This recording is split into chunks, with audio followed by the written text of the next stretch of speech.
Good evening and welcome, everyone. We're so glad you could join us tonight for a very special evening celebrating Paul Engle, Iowa's Poet of the Century, longtime director of the Writers' Workshop, co-founder of the International Writing Program, and one of the most influential literary voices of the 20th century. This Thursday is the 17th anniversary of our community's designation as a UNESCO City of Literature.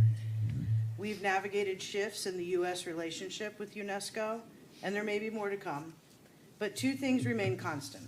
First, our designation itself. We are here, and we aren't going anywhere. Second, our commitment to our mission, to build and support diverse communities of writers and audiences through the transformative power of story. Sometimes our role is to give someone space to tell their story. Other times we help them discover how to tell it.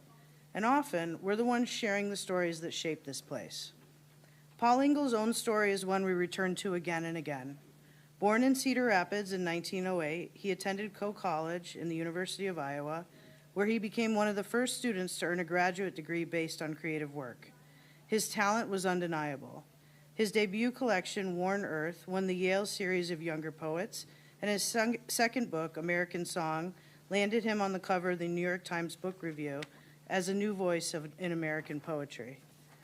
After studying as a Rhodes Scholar in Oxford, Engle returned to Iowa and helped guide the Writers' Workshop into the nation's leading graduate writing program. Later, with his wife, Walingna Engle, he co-founded the International Writing Program, creating global connections so profound that the pair received a Nobel Peace Prize nomination in 1976. Engle died at the age of 82, having published 14 books of poetry, a novel, a memoir, and an opera libretto. His literary legacy lives on in the lives and works of those authors he supported and inspired. Tonight, we are honored to be joined by two people who have lived that history in a very personal way. Mary Burge, Paul Engle's daughter, grew up during the early years of the workshop and brings with her a treasure trove of photos and memories. And her partner with her is Will Boutelle, the boy next door from Engle's American Child Stories. We're also thrilled to welcome Reed Hagen, winner of the 2025 Paul Engle Glory of the Senses High School Essay Contest. This contest, created by the Iowa City of Literature, encourages students to capture a vivid Iowa experience in writing, continuing Paul Engle's legacy of inspiring young voices. Before we turn things over to Mary and Will, we've asked Reed to share his winning piece, Taste of July, with us tonight.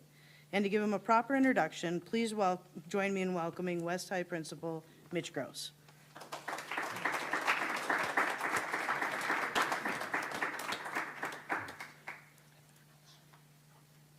Good evening. My name is Mitch Gross, and I have the honor of being Reed's principal at West High School and also serving as a board member of the Iowa City UNESCO City of Literature. I will say I was not on the board when Reed was selected as winner, so there's no conflict of interest from that standpoint. But nonetheless, it is my pleasure to introduce this remarkable young writer and thinker whose curiosity about the world seems endless. Reed's interests range from primate behavior to the works of Kafka, Eliot, and Bradbury. His appreciation of Kafka is especially fitting, as Reed also has a deep passion for entomology, a passion that appears vividly in the essay you're going to hear, as he describes, quote, the high-pitched vibration of gnats and June bugs drifting toward the light. And the essay is going to open with a striking line, quote, the corn sweat out in the country was starting, a sentence that immediately places the reader in the thick human breath of an Iowa summer. Reed writes with an extraordinary sensory awareness. He enables the reader to feel the air, to see the landscape, to even taste and smell the world he depicts. That ability to awaken all the senses is what makes Reed and his work so exceptional. And it's no surprise that his essay earned the top prize in the Paul Engle Day Glory of the Senses Essay Contest. Reed embodies the very best of West High School, a place where excellence is a tradition. And today we see that tradition carried forward in his voice, his imagination, and this achievement. Please join me in congratulating Reed and welcoming him to the podium, as where we are in for a genuine treat to have Reed read his award-winning essay, Taste of July. Reed, come on up. Congratulations. All right. The snowless melancholy of March came silently and calmly. April rolled. May sang in the halls of wildflower meadows.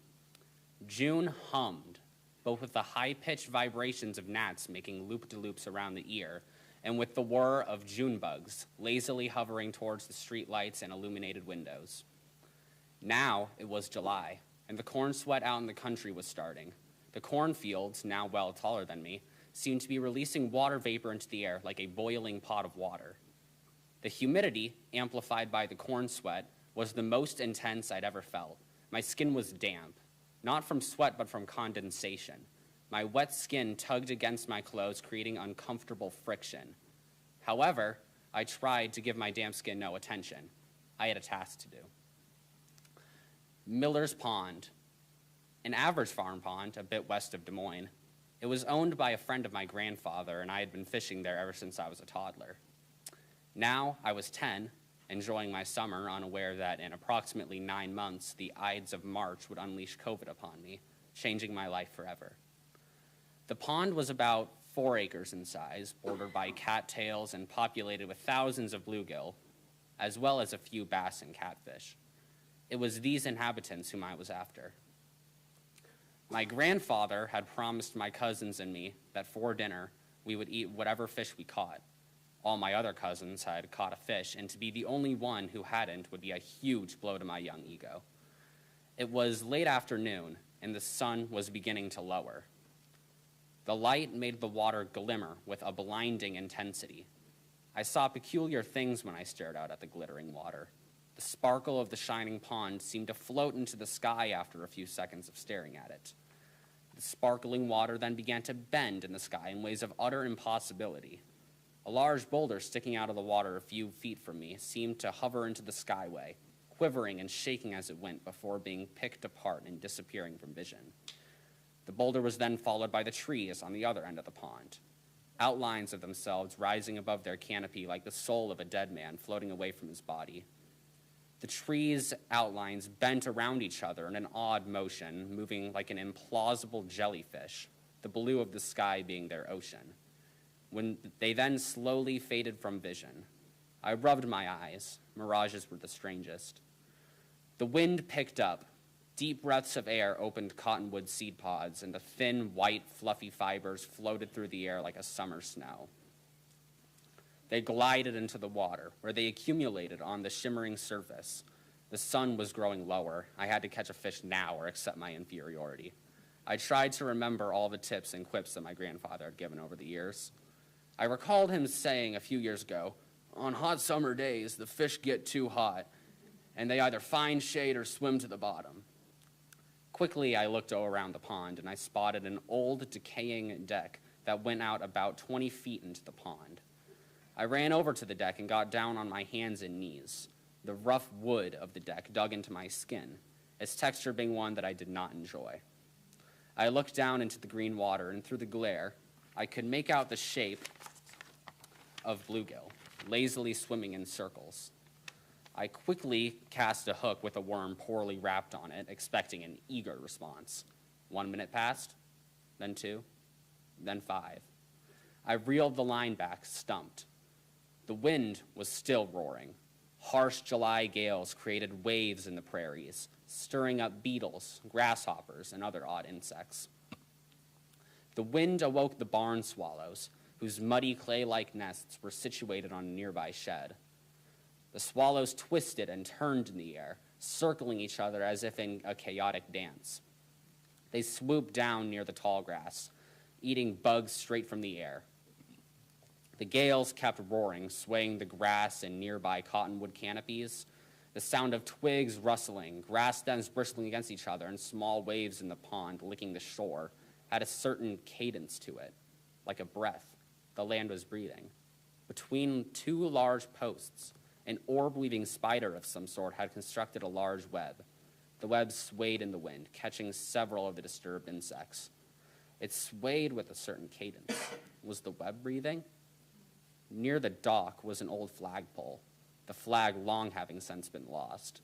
It was covered in lichens, blue and orange splotches of life, The wire at the top swayed in the wind, making a tattletale sound as the sun edged closer to the horizon. All these tiny sounds, which I usually would barely notice, were combining and interlocking, creating a symphony, the wind being the eternal conductor. The natural instruments were not breathing, they were singing, and in this song there was a faint whisper, a whisper I couldn't quite comprehend. And every time I tried to grasp onto it, like a fish, it flapped and jerked, making me lose grip. Fish. I needed fish. It was then I remembered another thing my grandfather had told me. The key to most problems oftentimes lies invisible, right in front of your pupils. I looked back towards the barn swallows again, as they feasted on the insects disturbed by the gales. Then I looked down at the spider web, as the arachnid feasted on the insects disturbed by the gales. And then a rush of realization hit me like a river overflowing its banks. I ran over to the prairie's edge and pushed open the tall stems of grass. After a few seconds of searching, I found a small grasshopper. I grabbed it with my thumb and pointer finger. Between my two fingers, it kicked and struggled before releasing out of its mouth a copper-colored vomit which stained my palm. The secretion made my skin feel tingly, as if I was being gently pricked with a needle, as if several mosquitoes had landed on my palm and were now driving their spear-shaped mouths into me. The secretion smelled of decay and tobacco, imprisoning my nose and brain for a few intense seconds, and then the gales blew the smell away, and my mind became my own again. I ran back to the dock and pulled the worm off my hook. The worm smelled of earth and thunderstorms, and I needed to take a few seconds for the gales to blow the scent away again. After recovering, I fixed the grasshopper onto the hook and cast it under the deck. As I did so, I noticed the multitudes of crickets, mayflies, and grasshoppers which had been blown into the pond. Smaller insects, such as ants, attempted to use the larger insect's corpse as a raft to escape the pond's reach. My hook sank slowly into the water, and after not even 5 seconds, I had a bite. Anyone who's ever been fishing can tell you that bluegill fight like a fish 3 times their size. It took me about 30 seconds to land the creature. As I fought it, the handle on my small pole dug into my arms, leaving a bright red imprint. At last, however, I got it onto the dock, my hands tingling as I did so. The bluegill was a female, as evident by the subdued colors. However, in the dying sunlight, she glistened like a diamond.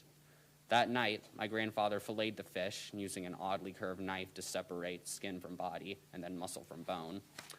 Flies swarmed the pile of fish guts discarded nearby, making it look like a pile of coals. My grandmother then cooked the fish fillets on the stove with a little bit of salt, butter, and pepper. When dinner was finally ready, I eagerly grabbed a chunk of meat from the fish I'd caught.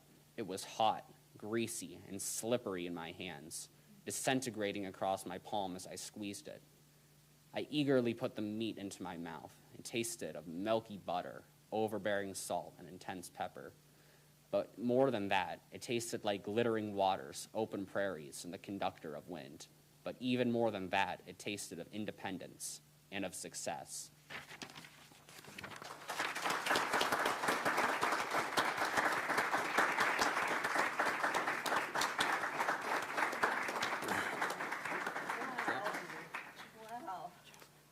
All right. That was wonderful.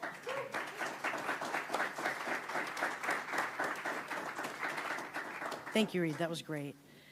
So now I'm going to turn things over to Mary and Will. I had the opportunity to first meet Mary and Will last year when they came to town for the Paul Engle Award ceremony. And it's just been an honor to meet them and learn their stories, and I'm really excited to hear what they have to say. So, Thank you, Rachel. Well, Reed is a very hard act to follow, very. But, and I am not a writer. But it seems so appropriate to start talking with the future, the present and the future, and then loop back to the past. And I'm grateful to many people who I met in Iowa City last year, because I hadn't lived here in years and years, and I'm going to acknowledge them as I go along, but especially Rachel, who has become a very good friend. And we write back and forth about all kinds of things, all the time. Okay. So in 1941, my father became the director of the Iowa Writers' Workshop. Before that, it had been sort of a get-together in a library in someone's house, and people read their stories and ate cookies. But he became the director in a very different way. And I myself, in 1941, was a year old. And so I was exploring the world, learning what was right and what was wrong, and especially what I could get away with in that photo, which was our family's Christmas card. Let's see, is that the... My father grew up in Cedar Rapids, and his father had Engle's Riding Academy. His father broke horses. In Iowa, you know what to break a horse means. In California, nobody does.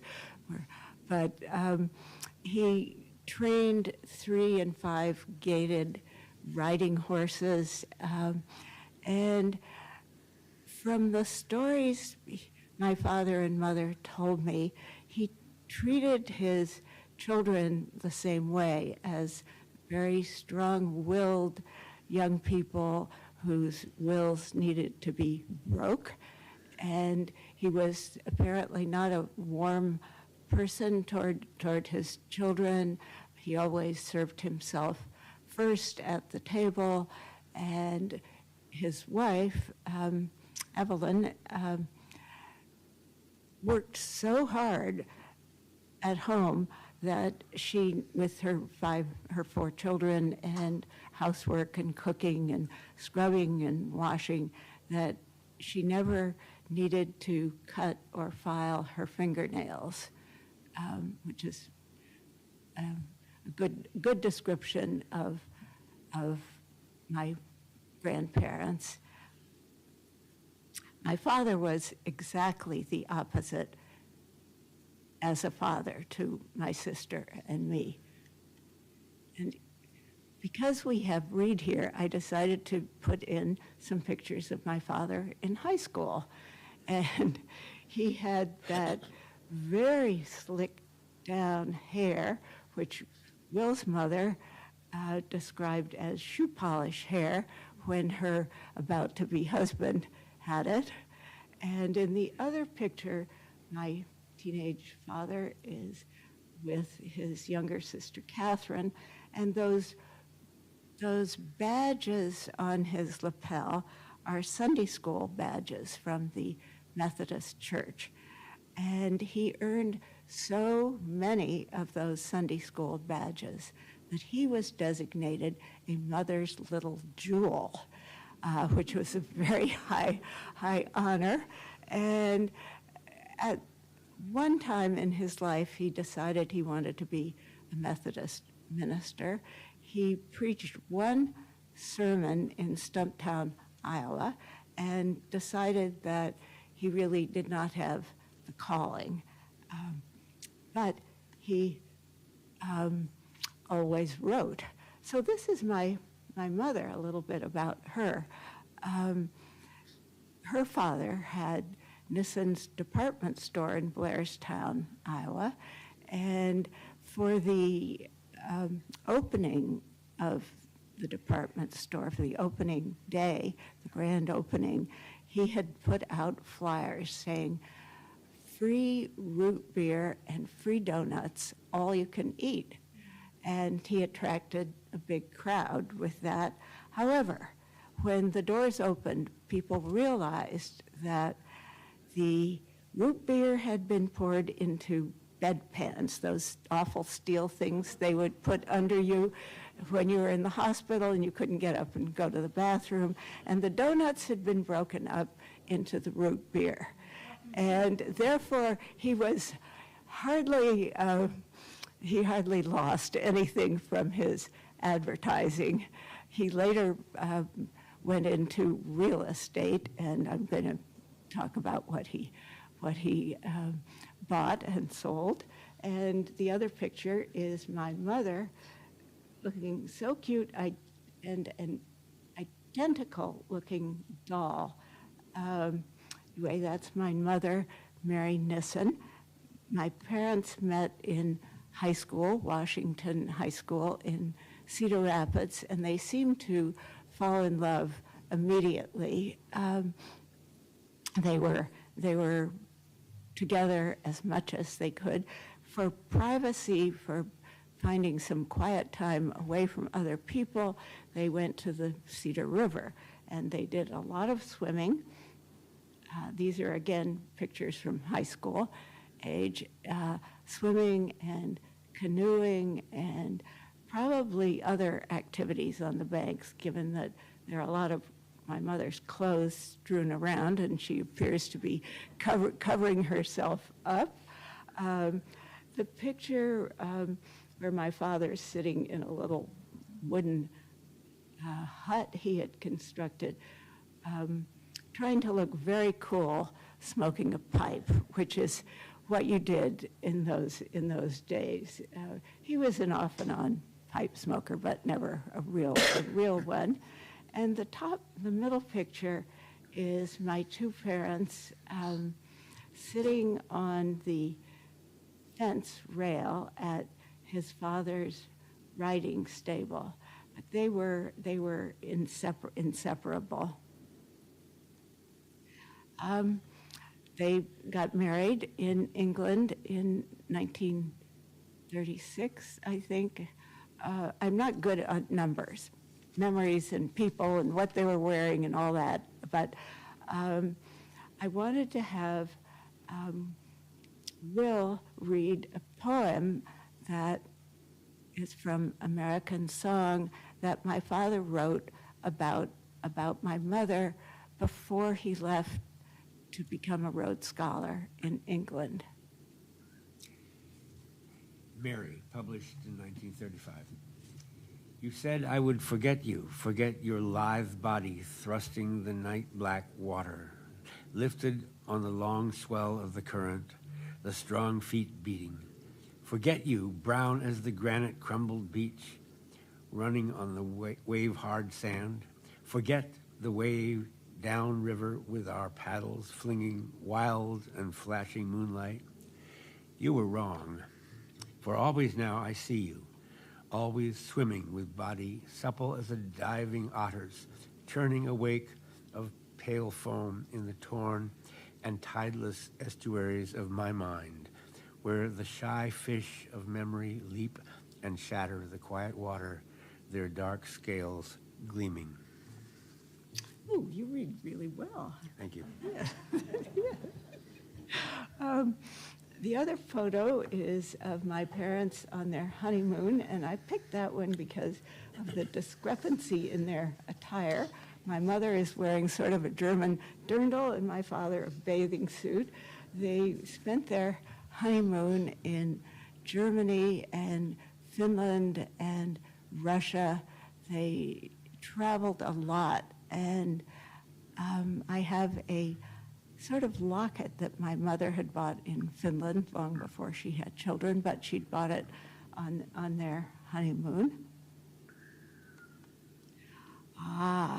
Aside from my mother, the most influential person in my father's life was Miss Elizabeth Koch, and she is the third person on the left and the very farthest one on the right. And she was his high school English teacher, and she encouraged him to write. And he started writing poetry in high school. And she recognized his talent and talked to him about how he should go to college, he should go to Co.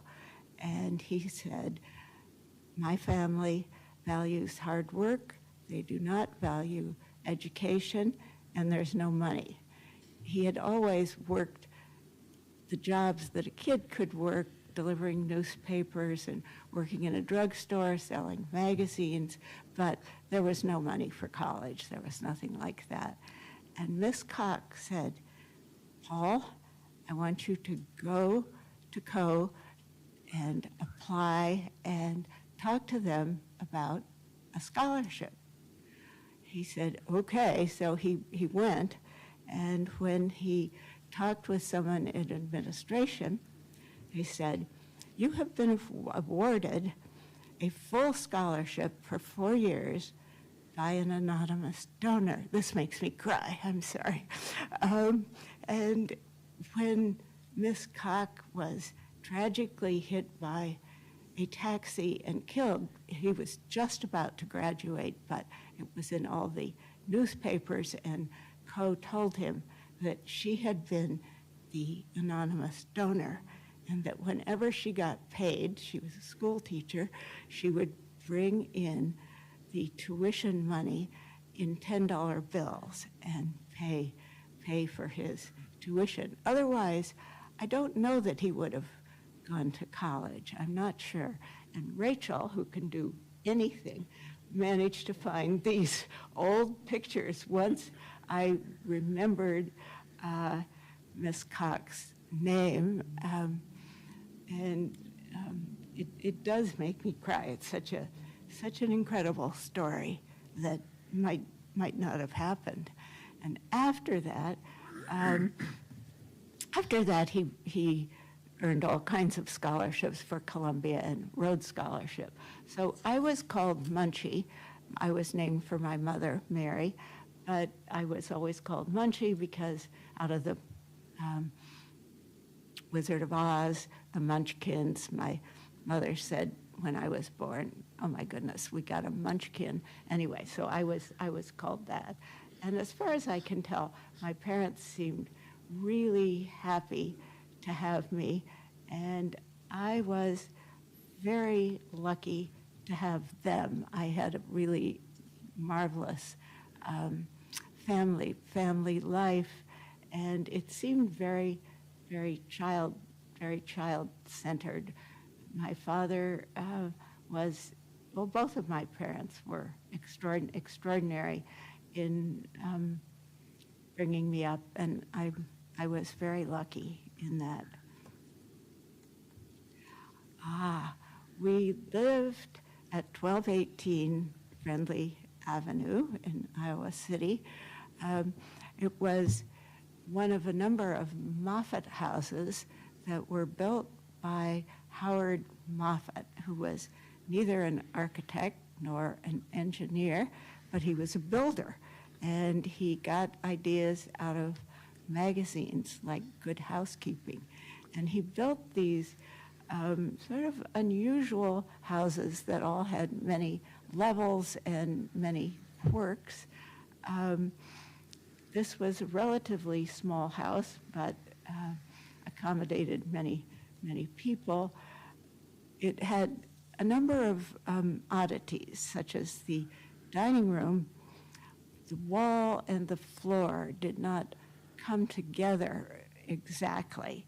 There was a gap, and so grass grew in between the wall and the floor, only in summer, but there was this gap, and we never used the dining room for eating. We ate in the kitchen, but the dining room had a hardwood floor, and we used it for a dance floor because we had all these writers coming over all the time, and so it was a dance floor. And I would sprinkle out of a box this stuff that looked like ivory snow and was called stardust to make the floor slippery. It had 2 bedrooms on the second floor, and then it had a third floor that had a very nice private bedroom.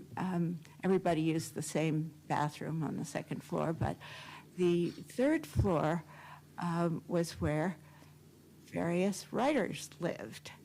And the first one was Catherine Shattuck, who wrote a book in, I think, published a book in 1959 or so,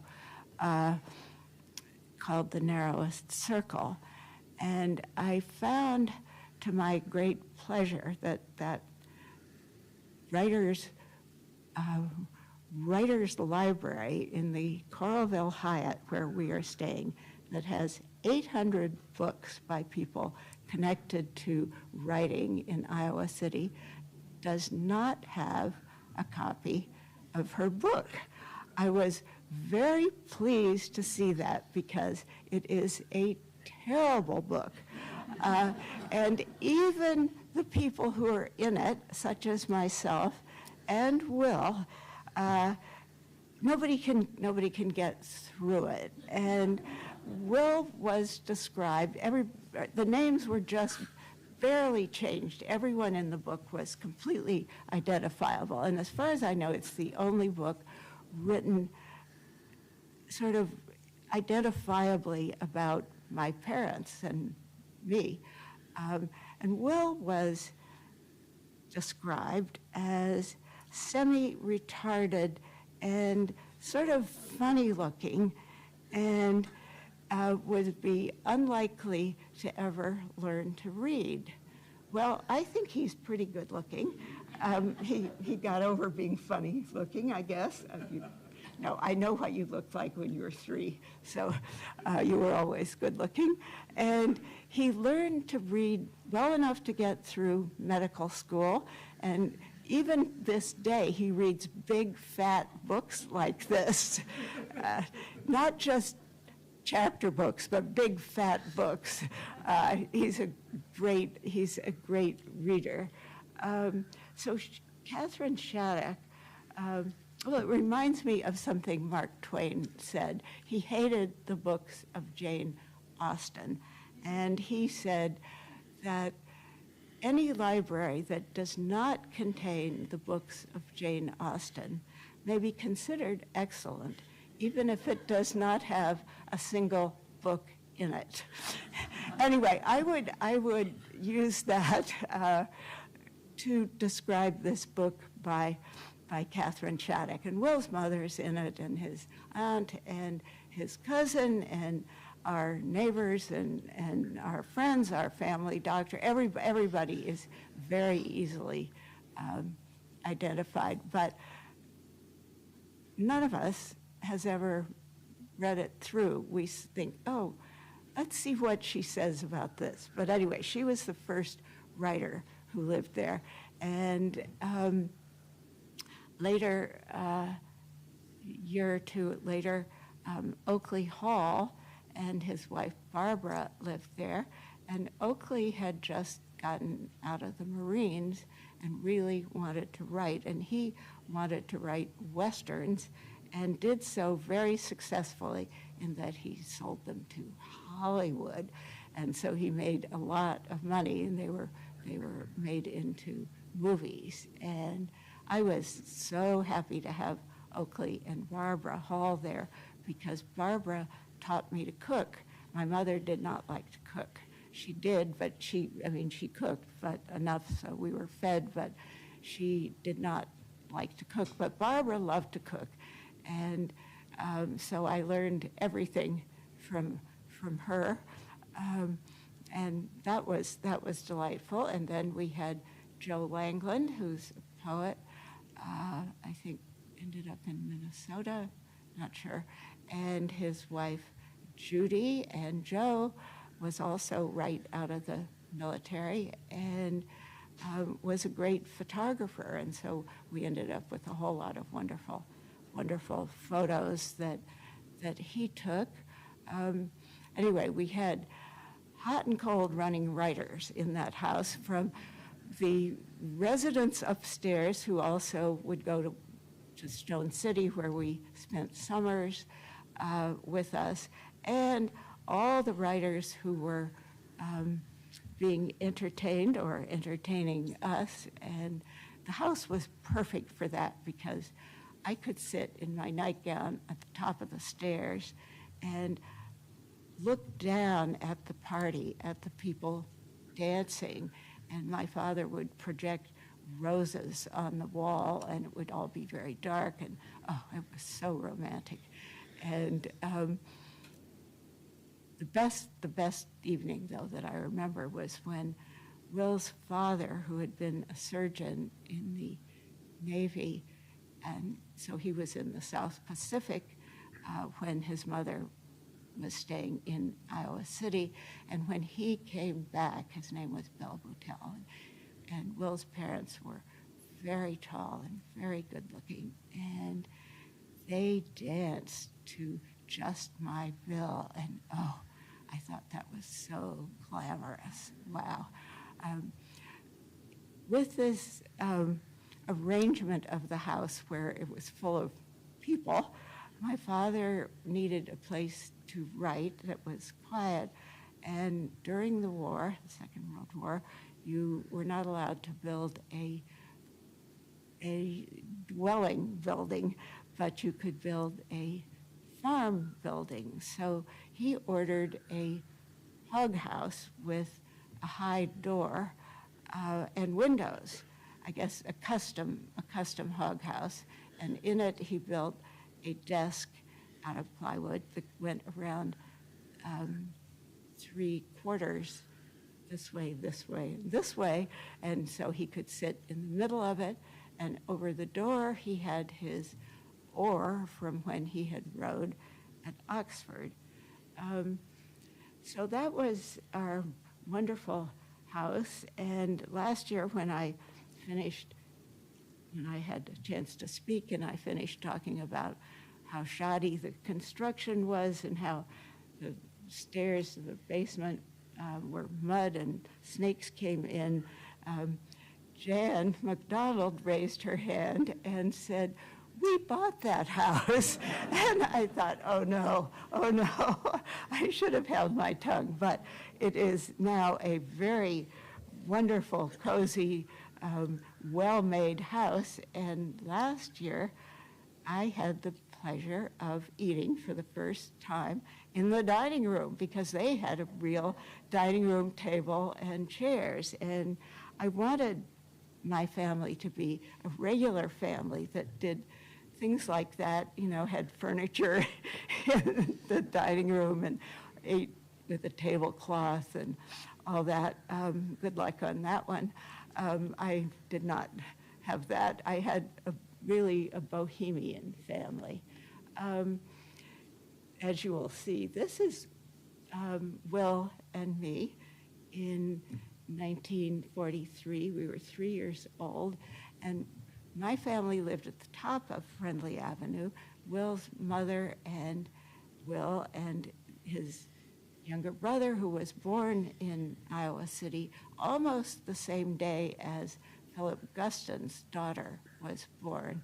And there was a story going around that because Will's father was nowhere in evidence, that Philip Guston was the father of both of the children, which was just one of those myths. He wasn't. Will's mother was already pregnant when she moved there. And the other picture is Will and me naked at Stone City.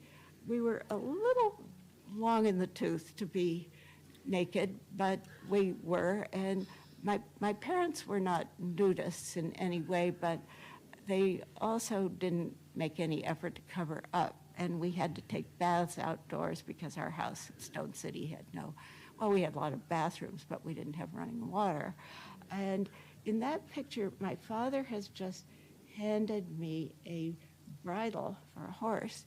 And oddly enough, and Will has this on video that his mother took, I put the bridle on as though I were the horse, and Will sort of took the reins and drove me around the yard naked. Will always had a crew cut because that's what boys did at that time, and his father, who was in the military, had a crew cut, and I had that wispy flyaway blonde hair. And I once said to my mother, "I know how you tell boys from girls." And my mother said, "How?" And I said, "Boys have round heads." And, you know, it was the crew cut. So, so much for sex education. We never played doctor because why bother? I mean, we were naked playing in the creek a lot and so forth. Let's see. Do I have you reading a poem then? If you like. Yeah, go ahead. Read the Boy Next Door. Okay. This is from the American Child, the first edition. It's sonnet 58. The boy next door owned toys she had never found, and best of all, a marvelous blue boat with wheels that rolled it over grass and ground. Yet in a pool of water it would float. All other toys moved in one element, truck on the land, kite on a length of string, but the blue boat was doubly different, less like a plaything than a living thing. One evening she left it on the walk and it was smashed, her first enormous crime. He wept accusingly, unreconciled, until she touched him without any talk, with one warm hand, and was, for the first time, in act a woman, though in hand a child. Will spent a lot of time at our house because my father was one of the few men who was around at the time. The others had been drafted. They were off in the military, and my father was not drafted because he had flat feet. This was not a case of the unknown podiatrist who managed to get our president out of the military. This was flat feet. You weren't supposed to have those. He was also teaching German at the university, and Will once said that when he grew up, he wanted to be a Homer like Paul Engle. He wanted to be a man who stayed home. So when I was 5 years old, my father published American Child, which was a sonnet sequence about me growing up and about his thoughts about what it was like to be a child. And the photograph of my profile is one he took of me in my playhouse. American Child had an unusual amount of attention paid to it, given that it was a book about a child. It's not a children's book at all. It's a father's perspective on childhood, and it was an interesting experience being the subject of this book. Life magazine, which I see two people who are old enough to have remembered Life magazine. My friends here in the front, and Connie also. But Life magazine sent a photographer who, of course, had to stay with us. There were no hotels around where we lived in the summer. And so these are pictures of me that he took to illustrate some of the poems, and I recognize exactly what I'm wearing in those various pictures. That nightgown, that pinafore with the violet print on it.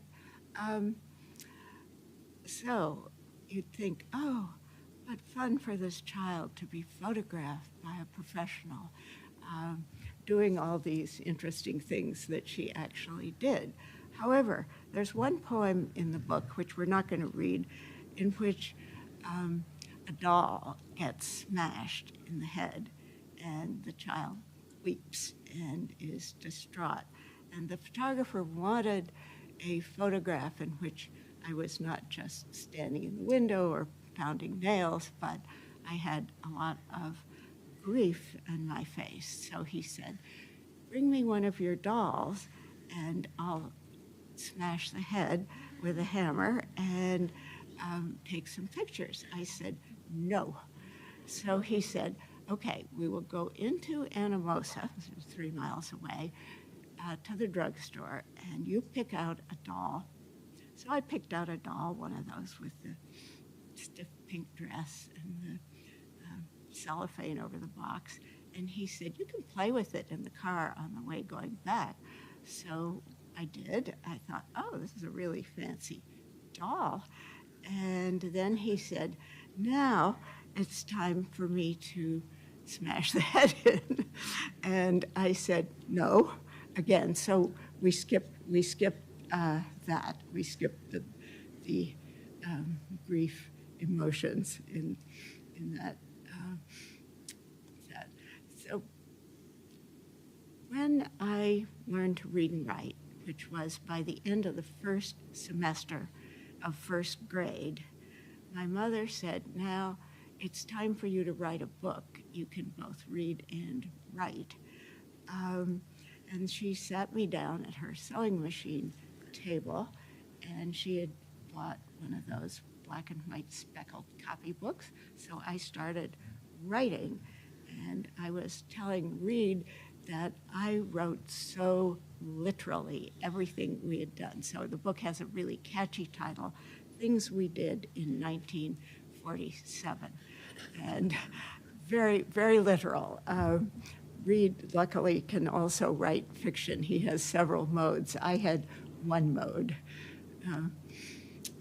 My father had a lot of attention and success early on. This is a very famous picture of the New York Times front page of the book review, of American Song.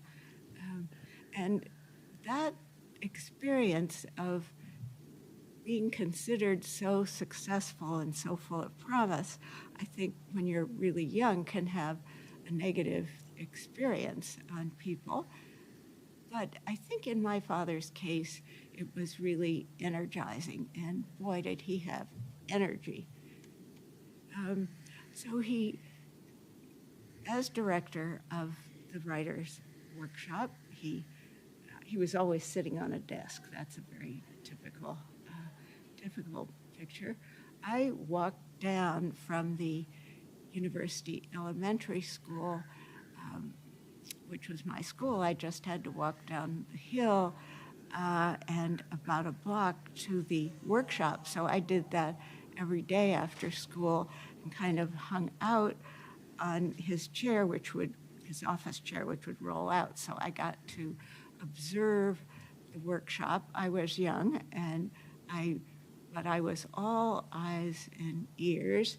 And it was most interesting listening to all these people reading and looking at them. He also had writers' conferences, and the gentleman in the checked African-American man in the checked jacket is Ralph Ellison, who wrote The Invisible Man and who came to Iowa as a guest speaker.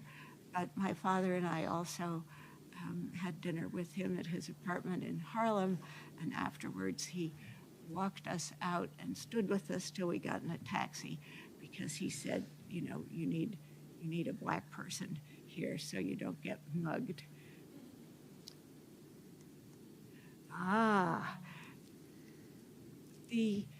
Before we talk about the English department head, I wanted to say that one thing I overheard my father talking with my mother about many, many times was the dean at the university.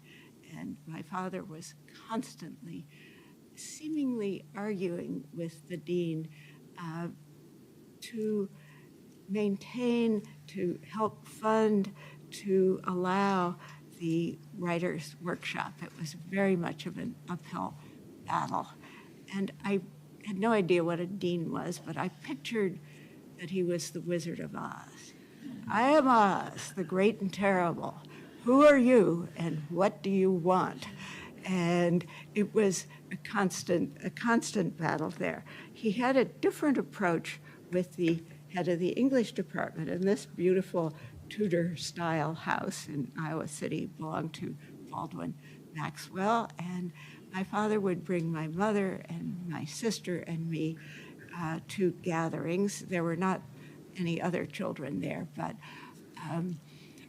he had a Baldwin Maxwell was sort of a short, roundish man who wore three-piece suits, which was unusual in Iowa City, and he had a library, a kind of English library with floor-to-ceiling bookshelves and one of those wooden trolley ladders that goes along.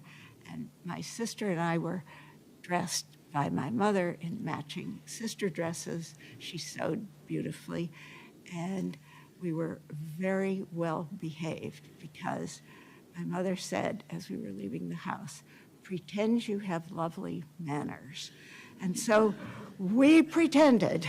We sampled the little smoked oysters on crackers, bleh, but we certainly had lovely manners. And so we were kind of there as persuaders. And eventually, my father did win over Baldwin Maxwell and even wrote a poem about him.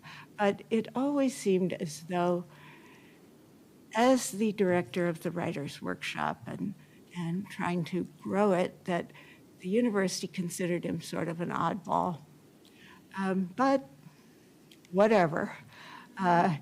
Here are some more pictures in the workshop, and these are people I recognize. Vance Burge sitting down, and Verlin Castle in the photo with my father, his arm sort of on the back of his chair.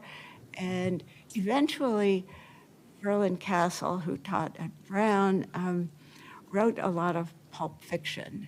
At one point, when I was in graduate school at Harvard, my first graduate school, Verlin tried to seduce me. He wrote me a letter inviting me to come to Brown on the train and come to Providence. And on a weekend when his wife was away, and I had no interest whatsoever. I very politely declined, but when I think back on it, he was writing pulp fiction, and I could have been in a book called Dormitory Women or Up the Down Coed. So I blew it. That was my only chance. However, I was not tempted in the slightest. In the other photo, I recognized Don Justice. Yes, yeah, and Henri Poulette, who has the round glasses. I have a feeling I recognize the tall man in the hat, but I can't place him, but maybe somebody here can. No? On the right, in the khaki shirt, is Robert Measy, who I remember very well because he was in a famous fight between writers, drunken writers, in, what was the bar? Irene was the first name. Not the airliner, Kenny's Bar, in Kenny's Bar, and somebody's nose got broken. I don't know his, or he looks more as though he would break someone's nose. And I knew all these writers because my father took me around with him. We had a very close relationship, and every time he said, "I'm going such and such," I said, "Can I go?" And he said, "Oh, of course." So I did. Let's see. This is a good time for you to read that poem about the Writers' Workshop. Sure. Yeah. Sure. This is a poem by Don Colburn, written in 1989, published first in the Iowa Review in that year. In the workshop, after I read my poem aloud. All at once, everyone in the room says nothing. They continue doing this, and I begin to know it is not because they're dumb. Finally, the guy from the Bay Area who wears his chapbook on his sleeve says he likes the poem a lot, but can't really say why, and silence starts all over until someone says she only has a couple of teeny suggestions, such as taking out the first 3 stanzas, along with all modifiers except slippery and delicious in the remaining 4 lines. A guy who hasn't said a word in 3 days says he, too, likes the poem. Why it was written, he wonders why it was written, and since I don't know either, I don't even know, and I don't even know if I should, I'm grateful there's a rule I can't say anything now. Somebody, I think it's the shrink from Seattle, says the emotion is not earned, and I wonder when it is ever. The woman on my left, who just had a prose poem in green thumbs and geoducks, says the opening stanza is unbelievable, and vindication comes for a sweet moment until I realize she means unbelievable. But I have my defenders too, and the MFA from Iowa, the one who thinks the you is an I, and the they a we, and the then a now, wants to praise the way the essential nihilism of the poem's occasion serves to undermine the formality of its diction. Just like your comment, I say to myself. Another admires the Zen-like polarity of the final image, despite the mildly pathetic symbolism of sheep droppings, and he loves how the 3 cliches in the penultimate stanza are rescued by the brazen, self-exploiting risk. The teacher asks, what about the last line? And the guy with the chapbook volunteers, it suits the poem's unambitious purpose, though he has to admit it could have been worded somewhat differently. That is so great. That's just such a wonderful. So I wanted to talk about a few of the writers that I remember very, very well. Robert Frost is reading. My father had invited him to come and read his poetry, and he, of course, ended up staying with us in our house at Stone City, and Does everyone know who Stone City is? what? Does everyone know who Stone City is? No, we haven't gotten to Stone City But yet. you're mentioning it. I know, I've mentioned it, but we haven't gotten there. We haven't quite gotten there yet. And I'm mindful of the time. I have a little clock here. I won't go on and on. But when Robert Frost stayed with us at Stone City, my father had found an old pinball machine in the ice house. The ice house was full of junk stuff, wonderful things. You could spend hours in there. But he had rigged it up in the front hall of our house so that you didn't have to put money in. You could just play it. And I remember, since my bedroom was quite near, I remember Robert Frost staying up way into the night playing pinball. And Flannery O'Connor, somebody I remember very well. I was always interested in the women in the workshop, and she sat there totally silently in a gray flannel skirt and a high-neck blouse, and she was tatting all the time. It's like crocheting, but with finer needles, and she was making this sort of lace edging to go on her camisoles, which she called vests, to go under the high-necked blouses. And as I think about it, she was probably tatting so she wouldn't have to make eye contact, because she was so incredibly shy in the beginning. So she was sitting there, not making eye contact, she was too shy to read her stories in the beginning. My father had to read them aloud. But there she was, plotting, thinking about these blood-curdling plots full of murder and men on the verge of dementia, and then before the story's over, they've gone over the edge into dementia. And complete contradistinction to her appearance. She did loosen up, and the second year, there she is in the coat in Amana. My father loved taking groups of writers to Amana to dinner at Zuber's Dugout Restaurant, and it was owned by Connie Zuber Boz family. Connie, can you stand up or raise your hand since she's here? And it was a wonderful restaurant, served German food, served family style. And my father thought it was very good for all these writers to see real Americans, real Iowans. And Iowa was at the time a dry state, no alcohol. So you could not drink alcohol while going through Iowa on a train or flying over Iowa. But Connie's father made dandelion wine, which he served in amber-colored tumblers, so it looked like iced tea in case the place was ever raided, but it wasn't. And I tasted it once. It's sort of like alcoholic orange pop, kind of. They don't say pop anymore. But anyway, I do remember going to Amana many times, and we are actually going to Amana in a couple of days.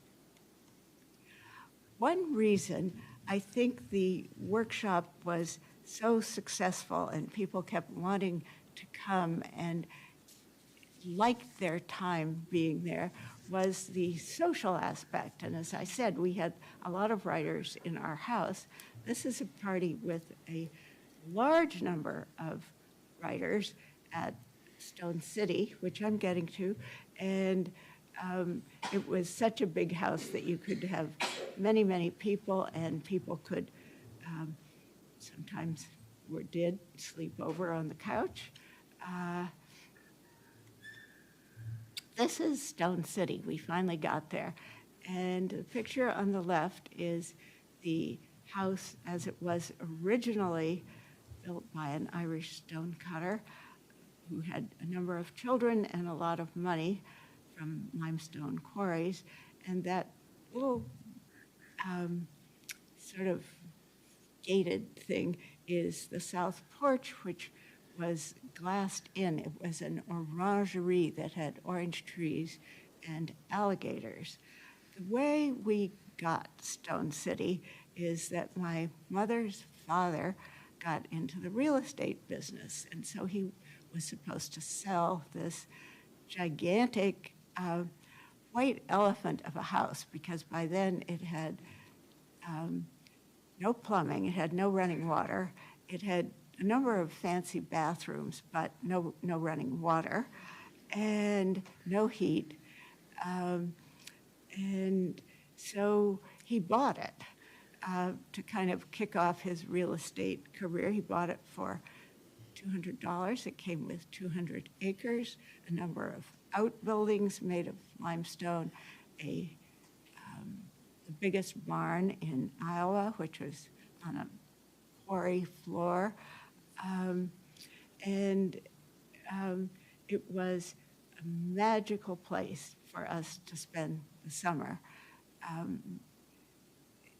In the photo in the middle with my parents, my father having another try at smoking the pipe and looking cool, Marvin Cohn, who was an artist in Cedar Rapids and was part of the Grantwood Art Colony, and he and his wife were very good friends of ours. So you can see how we could have an awful lot of people in that house, downstairs and upstairs. It was marvelous to spend the summer there. Now, another reason I think my father did so well with the workshop is that he was, at heart, a social worker. And I picked this picture. This is not what you think of when you think of what a social worker looks like. You think of somebody who looks like me. And I was a social worker. But as he was reading through the piles and piles of mail he got every day, writers were submitting poems and short stories and talking about how they wanted to come to the writer's workshop. And he would write back and say he would accept them on the basis of their writing, but then he wrote back to try to figure out how they could get here financially, what they would do when they got to Iowa City, where they would live, how they would support themselves. A number of them were older and had wives and children, and this is what I mean about being a social worker. He assessed each person's fellowship, and he was very, very good at raising money, but he assessed the fellowship amount based on their needs, not on the quality of their writing necessarily, if they'd been accepted. So what do you need? Do you have children? Do you need help with finding a place to live? And in fact, in that Harris tweed jacket that he's wearing there, he eventually gave that jacket to a writer who was cold. So that's what I mean by being a social worker. Many of the writers who had families lived in these Quonset huts on the banks of the river, and two families could live in one of those because they had a door at each end. I remember taking many trips over with my father to the Quonset huts to visit families, to bring my baby crib, my tailor-taught stroller, all sorts of baby equipment, bouncing chair, and those things, we never had anything sitting around our house because they were always being lent out. And inside the Quonset hut, the walls were curved, so you couldn't hang anything very well. But I do remember families eating off Melmac, which had just been discovered, those certain kind of early plastic and modern colors of coral and chartreuse and aqua. It was really ugly. And he managed to get jobs as a night orderly in the psychiatric hospital for writers who had a new baby at home, so they would have a quiet place to write, and the patients were all heavily medicated, and so they just slept through. So really, you could go and sit there, and then you went home in the morning, and oh my goodness, you're so tired, you worked all night, so you got to take a nap. Another reason that things were so successful, I think, is there was a general feeling of optimism in the country. The war had ended, and I love this picture of my father, who was, in fact, until the end of his life, eternally optimistic. He always thought things were going to work out. And I want to read something very quickly that a writer, James B. Hall, wrote about the atmosphere for writers. Many of the writers were older. They had been in the military. They had just been released. They were on the GI Bill, so they could study whatever they wanted. And James Hall wrote about his fellow writers. So we could fly airplanes, navigate at sea, pack a parachute, repair your car, wear your house, address a Cedar Rapids Ladies Club, or handle explosives. And they were a very interesting group. And he said in another passage, there was a nice American optimism about the operation. Expansion was a way to prove worth and obtain more program money. I wanted Will to read a part of a poem, one stanza from the last part of American Child, which really expresses this. I'm a little hesitant to read this because so much of it does not apply right now. Lucky the living child born in a land whose fault and lack are publicly admitted, where men affirm the ground on which they stand without fear that their lives have been committed, where men dare state their difference with the state and walk out in the daylight unafraid. No child is fed with artificial hate, nor puffed with flags, mass marching, and parade. Yeah. That's No what longer. he genuinely felt.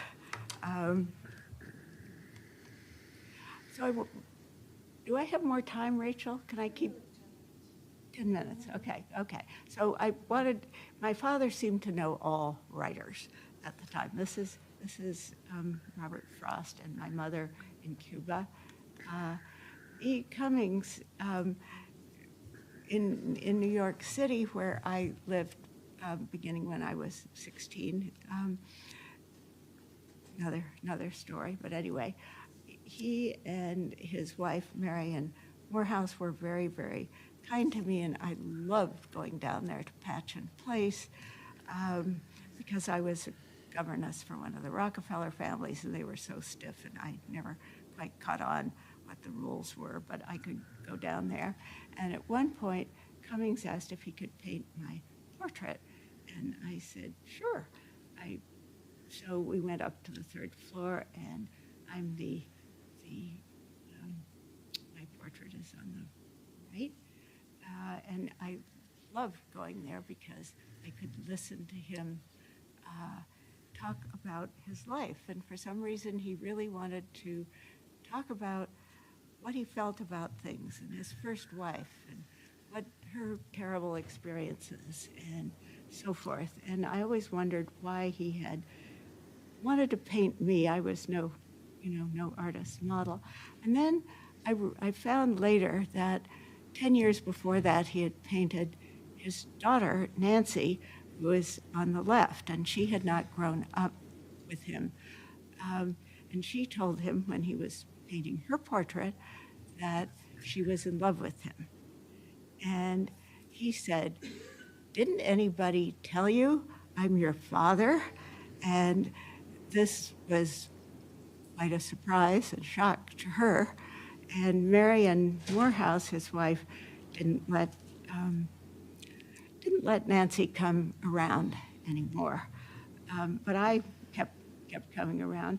And the inscription in that book, a miscellany, which he gave me in 1960, at the time he was painting my portrait. I was 20. That book I don't have. It was sent off, not by me, to a secondhand store in Iowa City. And Jan McDonald, to whom I am deeply grateful for many things, ran over there the day they put the book and a number of our old family photos out and bought the photos. She did not buy the book, which was selling for $650, and I don't know who bought it. But in any case, she took a picture of the inscription. There were many strong connections between artists and writers in Iowa City at the time, and I gather that there still are. But this is Grant Wood, of course, who had the art colony at Stone City in that house and the art buildings. This is such a popular painting. It was on the phone book, if anyone's old enough to remember phone books. And Marvin Cohn, who drew a portrait of me and who painted a lot of haunting pictures of doors, one of which my family had. And Philip Guston, who was a friend, and this is a painting of Halloween children, one boy picking his nose, that we had in our living room. Mary Holmes, who is Will's mother's sister, who was an artist and taught at the university, and the portrait is of my mother, which was in our house, 1218 Friendly Avenue, and the other painting, which was done later, is of Will holding the flute, and his brother Jonathan holding the chicken, and the little boy with blonde hair, his younger brother, which that painting is in Will's house in Oakland now. And Mauricio Lasansky, who my father admired so much, some prints, and my father wrote a book in the 60s thanking people who had donated to the workshop, and it was heavily illustrated with Lasansky prints.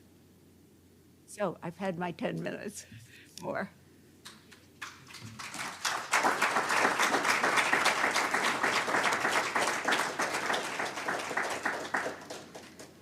Thank you very much for coming. This program has been recorded, so if you wanted to share it later, it's on the library channel. Thank you very much to Mary and Will and to Reed for presenting here today, and take some food with you when you leave. But real quick, does anyone have any questions that they had for Mary or comments? Oh, one in the back, yeah. Hang on, we have a microphone. Jan and Steve are my neighbors around the corner, and my daughter owns the house next to the house you grew up in. Did Paul Olson live there at the time you were a child? Yes. Okay. Yes, and which is your house? Is it on Ewell or the one? My daughter lives in 1217 Ewell, right on the corner. Right on the stone corner. one. And then we live in a Moffett up on Ginter Avenue, but it's just wood frame. But I do history of the neighborhood, so some of these names, are clicking. But I think it was providential that those two bought your former home. Oh, my goodness. Oh, it couldn't have been better or more surprising to me. And we did know people who lived in all those different houses, and yeah. And of course, the Gowans. Uh-huh. Have you seen his book that was written about a decade ago now? But it's kind of a coming-of-age book combines Moffat's and Richard DeGowan's experience. He was probably a little older than you, so. Well, and I left Iowa City when I was 16. Okay. So I never lived there again. And what year did you leave that Friendly Avenue house? Well, in about 1956. 56. Thank you. Okay. Yes, in 1956, my parents, the house had gotten kind of even more run down with our living in it, and they bought a house at 724 Bayard Street, which had an interesting history as well, but I'm not going to, yeah. So I went back. I always went back to Iowa City to visit, but I never lived there again. I wondered real quick, and I know we're late, but could you talk a little bit about the trampoline and your family?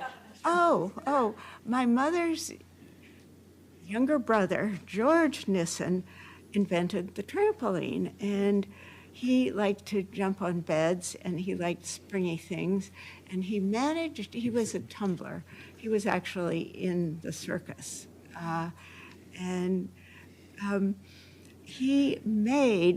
He wanted to get the patent on the trampoline. He had built one out of pipes and steel coils and webbing.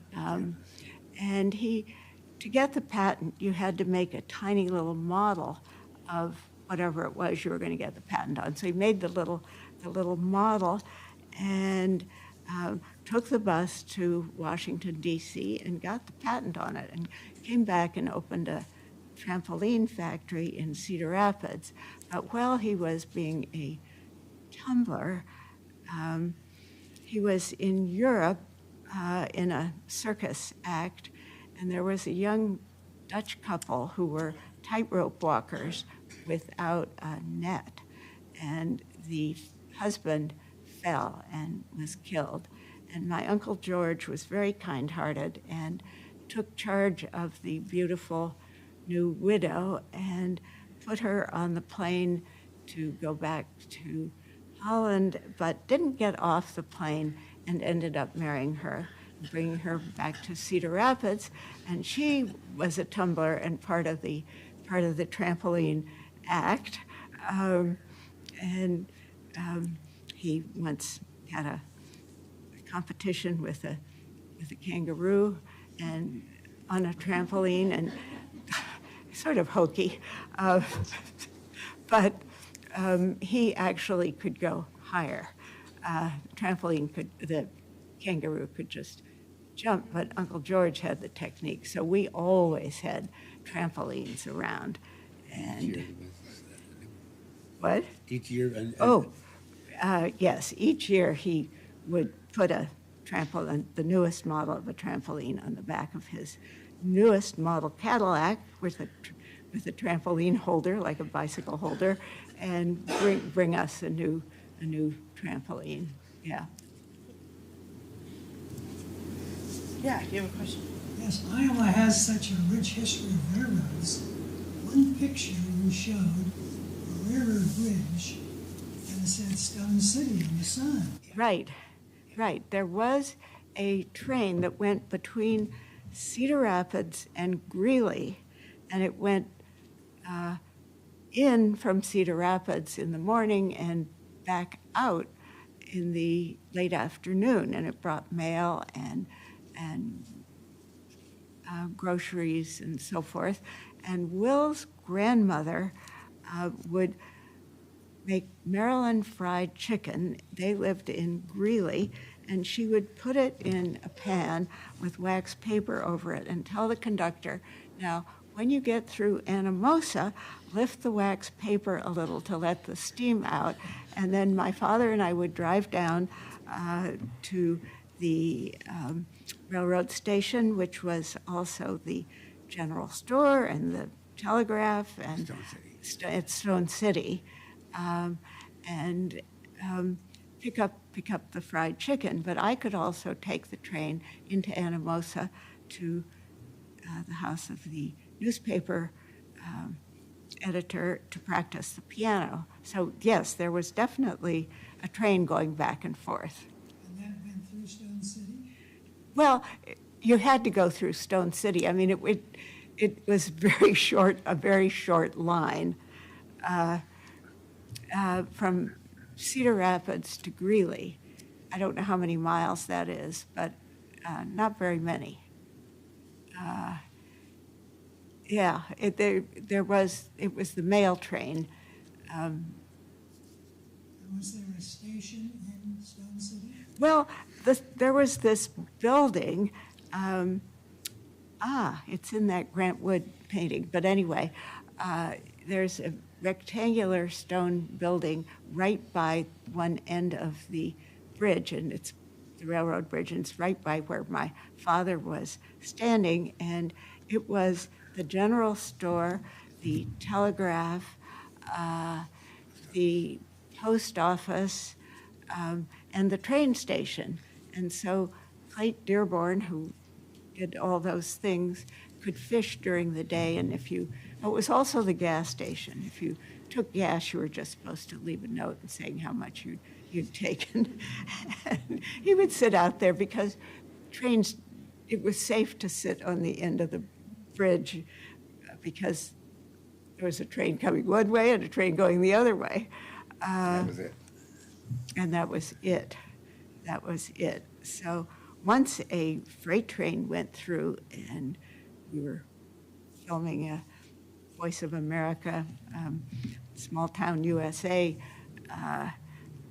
episode, and I was in it, and I'm easily identified because I look exactly like all the other girls in the video, had the same ponytail, the same skirts, but a freight train came through, and the person doing the filming said, "Don't look at the freight train." And so everybody turned to look at the freight train, which was so novel, had to be reshot. Last question. You spoke of early influences on your father, and I'm not sure of the time frame, because when he was in high school, I already had a relationship with Jane Sigler. Yes. And so, were you able to know him during his lifetime? You know, this is another one of those people who I remember the name so clearly. And yes, of course, but I think I was born in 1940, so I think that was I didn't know when he passed on. right. And I don't know either. And I told Rachel that the two of you have completely upstaged me because I am used to being the oldest person in the room, and not tonight. I'll deal with it, but still. We're only 85. And I'm older than he is, 2 months. But that is such a familiar name, and yet I don't know how to fit him in. Yeah. Well, thank you very much. Thank you all for coming.